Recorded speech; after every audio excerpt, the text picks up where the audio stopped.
to accept it. I immediately started for his plant, and on the way turned over in my mind the best way to handle the situation. Ordinarily, under such circumstances, I should have quoted grading rules and tried, as a result of my own experience and knowledge as a lumber inspector, to convince the other inspector that the lumber was actually up to grade and that he was misinterpreting the rules in his inspection. However, I thought I would apply the principles learned in this training. When I arrived at the plant, I found the purchasing agent and the lumber inspector in a wicked humor, both set for an argument and a fight. We walked out to the car that was being unloaded, and I requested that they continue to unload so that I could see how things were going. I asked the inspector to go right ahead and lay out the rejects as he had been doing, and to put the good pieces in another pile. After watching him for a while, it began to dawn on me that his inspection actually was much too strict, and that he was misinterpreting the rules. This particular lumber was white pine, and I knew the inspector was thoroughly schooled in hardwoods, but not a competent, experienced inspector on white pine. Well, white pine happens to be my own strong suit, but did I offer any objection to the way he was grading the lumber? None whatever. I kept on watching. Gradually began to ask questions as to why certain pieces were not satisfactory. I didn't for one instant insinuate that the inspector was wrong. I emphasized that my only reason for asking was in order that we could give his firm exactly what they wanted in future shipment. By asking questions in a very friendly, cooperative spirit, and insisting continually that they were right in laying out boards not satisfactory to their purpose, I got him warmed up, and the strained relations between us began to thaw and melt away. An occasional carefully put remark on my part gave birth to the idea in his mind that possibly some of these rejected pieces were actually within the grade that they had bought, and that their requirements demanded a more expensive grade. I was very careful, however, not to let him think I was making an issue of this point. Gradually, his whole attitude changed. He finally admitted to me that he was not experienced on white pine, and began to ask me questions about each piece as it came out of the car.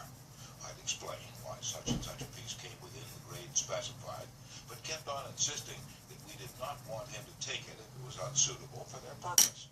He finally got to the point where he felt guilty every time he put a piece in the rejected pile. And at last he saw that the mistake was on their part for not having specified as good a grade as they needed. The ultimate outcome was that he went through the entire carload again after I left, accepted the whole lot, and we received a check in full. In that one instance alone, a little tact and the determination to refrain from telling the other man he was wrong saved my company a substantial amount of cash, and it would be hard to place a money value on the goodwill that was saved. Martin Luther King was asked how, as a pacifist, he could be an admirer of Air Force General Daniel Chappie James, then the nation's highest-ranking black officer. Dr. King replied, "I judge people by their own principles, not by my own." In a similar way, General Robert E. Lee once spoke to the President of the Confederacy, Jefferson Davis, in the most glowing terms about a certain officer under his command.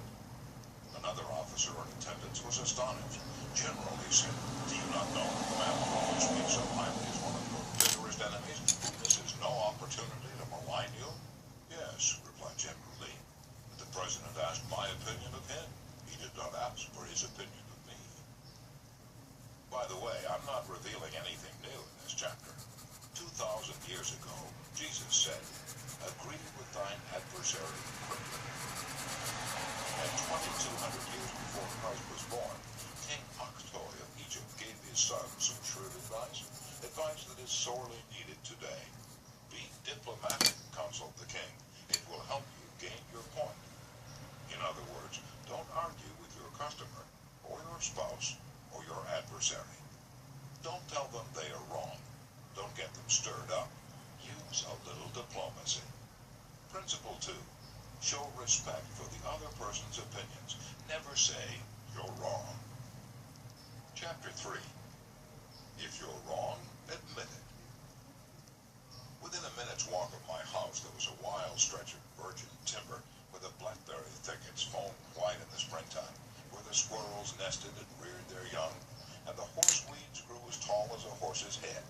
This unspoiled woodland was called Forest Park, and it was a forest, probably not much different in appearance from what it was when Columbus discovered America. I frequently walked in this park with Rex, my little Boston bulldog.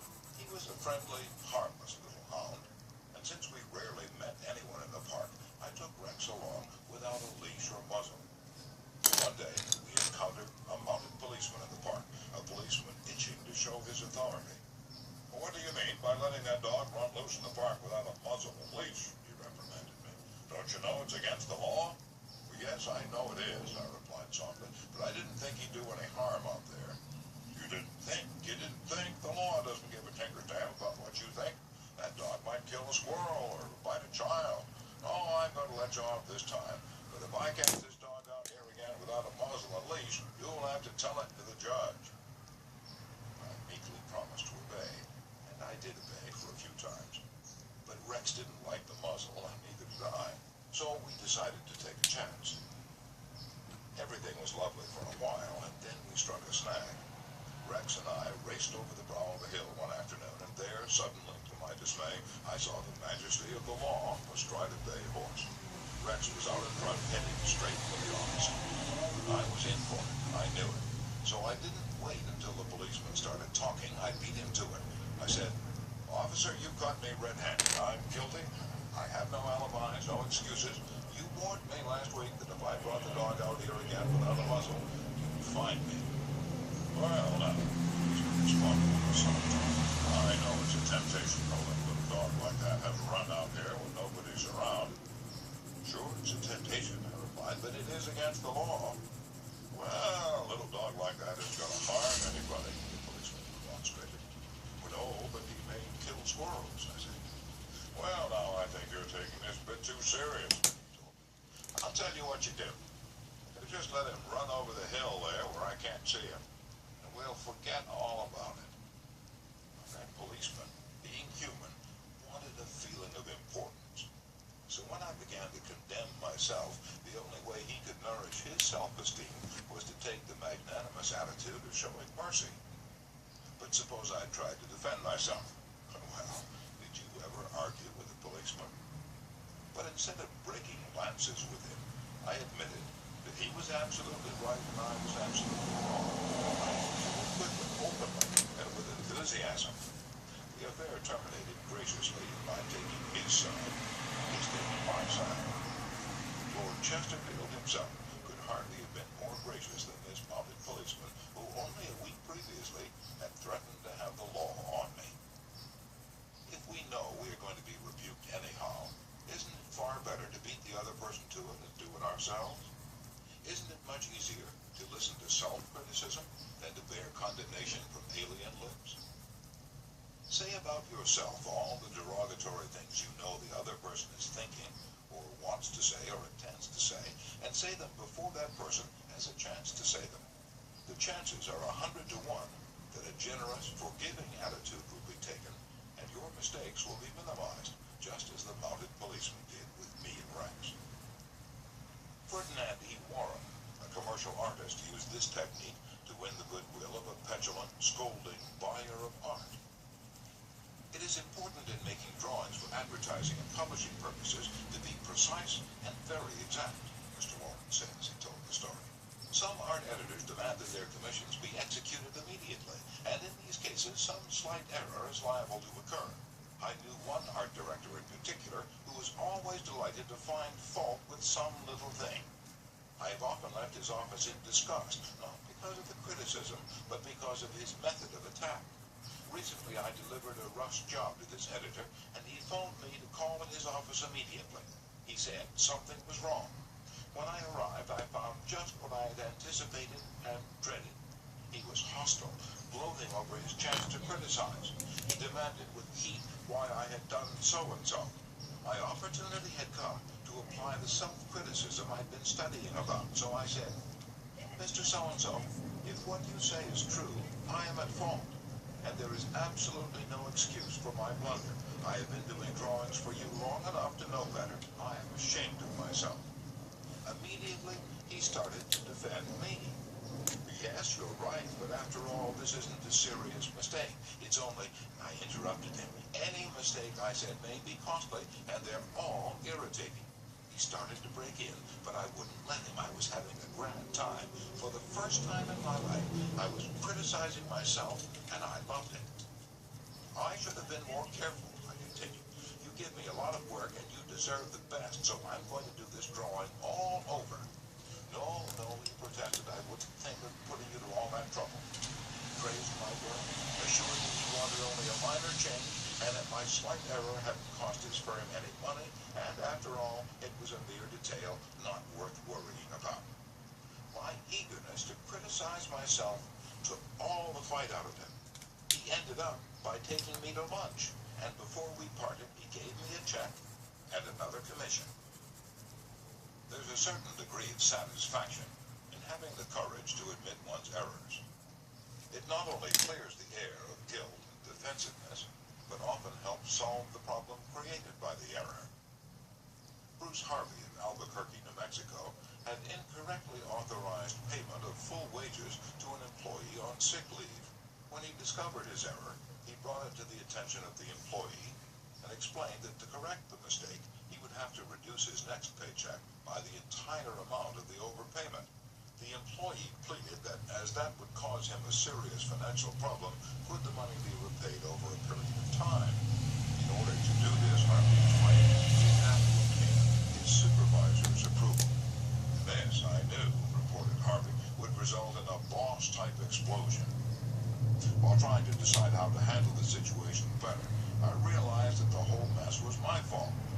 I would have to admit it to my boss.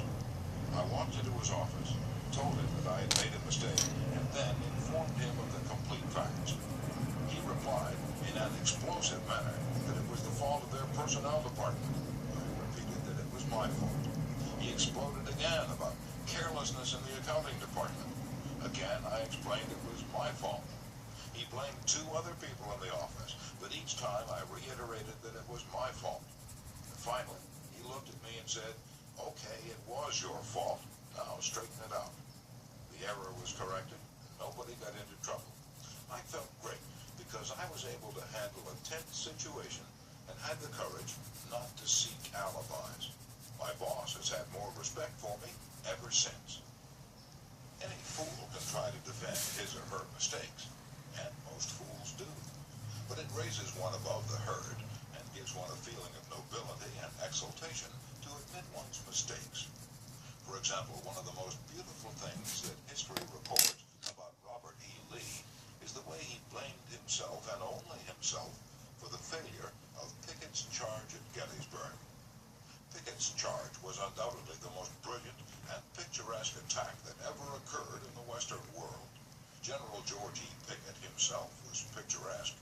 He wore his hair so long that his auburn locks almost touched his shoulders, and, like Napoleon in his Italian campaigns, he wrote ardent love letters almost daily while on the battlefield.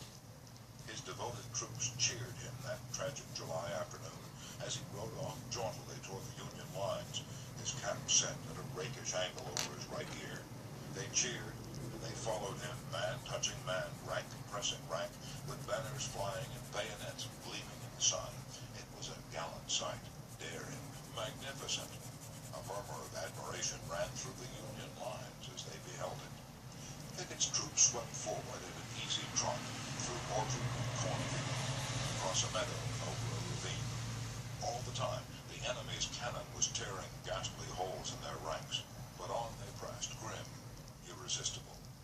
Suddenly, the Union infantry rose from behind the stone wall on Cemetery Ridge, where they'd been hiding, and fired volley after volley into Pickett's onrushing troops. The crest of the hill was a sheet of flame, a slaughterhouse, a blazing volcano. In a few minutes, all of Pickett's brigade commanders except one were down, and 4/5 of his 5,000 men had fallen.